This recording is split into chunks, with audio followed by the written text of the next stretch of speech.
വിശ്വനാഥന്റെ മൂലപ്രകൃതിത പ്രത്യക്ഷേണ വിളങ്ങുന്നു ഭൂമിയായി.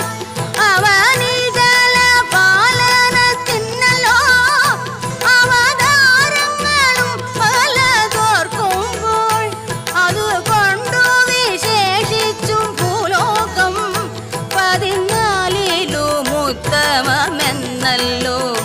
വേദവാദികളായ മുനികളും വേദവും ബഹുമാനിച്ചു ചൊല്ലുന്നു. ലവണാംബുധി മധ്യേ വിളങ്ങുന്ന ജംബുദ്വീപൊരു യോജന ലക്ഷവും സപ്തദ്വീപുകളുണ്ടതിലെത്രയും ഉത്തമമെന്നു വാഴ്ത്തുന്നു പിന്നെയും. കൃഷ്ണ കൃഷ്ണ മുകുന്ദ ജനാർദ്ദന